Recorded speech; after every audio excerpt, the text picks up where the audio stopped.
మీరు విన్న the most weird పుకారు ఏంటి, అండ్ నా మీద ఇలాంటి పుకారు వస్తే బాగుంటుంది అని అనుకున్న పుకారు ఏంటి? కమాన్, నేను అడిగిన క్వశ్చన్ నేను నవ్వుతున్నారు. ఓకే రా, స్టార్టింగ్ విత్ యూ ఓన్లీ, చెప్పండి. నా మీద ఏ పుకారు వచ్చినా పెద్ద పట్టించుకోలేదు. రావాలని కోరుకుంటుంది. ఎవరు కోరుకుంటారు? మీరు కోరుకుంటే ఒకవేళ. నేను కోరుకోవట్లేదు, అదే చెప్తున్నాను. మీరేం కోరుకోరు? అసలు పుకారు రావాలని ఎవరు కోరుకుంటారు? ఏమో అనుకోవాలేమో.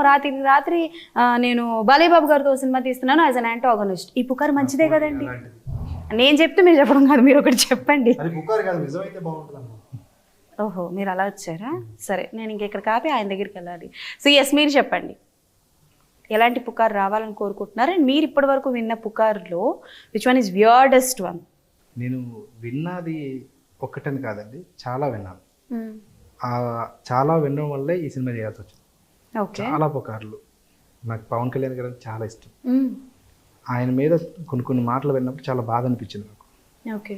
తర్వాత ఎవరో ఒకరు అంటారు, పోక్ చేస్తారు. తర్వాత కూడా ఎవరు దాన్ని మళ్ళీ ఇది కాదు అని చెప్పడానికి ఎవరు ధైర్యం చేయకపోవడం బాధ అనిపించేది. సో అలాంటిది ఆయనే కాదు, ఒక చిన్న స్థాయి, మా ఇంటి పక్కోడి దగ్గర నుంచి పెద్ద స్థాయి నుంచి చాలా విషయాలు నన్ను బాధించాయి. ఒకసారి మాట అయిపోయిన తర్వాత ఓకే వేస్తారు, రాళ్ళు వేస్తారు, ఓకే. కానీ తర్వాత కాదు అని తెలిసిన తర్వాత ఎవరు మాట్లాడట్లేదని పెయిన్ ఫీల్ తీసుకున్నాను. ఒకటి అని కాదు. ఓకే, సో పవన్ కళ్యాణ్ గారు ఫ్యాన్ అన్నారు కాబట్టి ఆయన అంటే లైక్ బేసికల్గా ఆయన ఫ్యాన్స్ ఎవరైతే ఉంటారో సినిమా డైరెక్టర్ అయినా హీరో అయినా కొంచెం ఆ ఇన్ఫ్లుయెన్స్ అనేది పక్కాగా ఉంటుంది.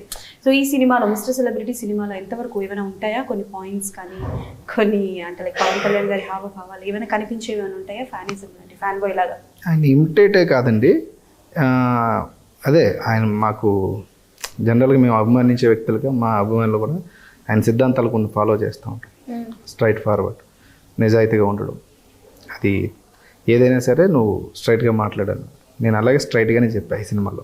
నీకు నచ్చింది మాట్లాడడం స్వేచ్ఛ, నీకు నచ్చింది మాట్లాడడం స్వేచ్ఛ, నీకు తెలిసింది మాట్లాడడం స్వేచ్ఛ, తెలియంది మాట్లాడడం నేరం. ఇదే కానీ గట్టిగా బలంగా చెప్పాలనుకున్నాను, అదే చెప్పాం. Okay, super.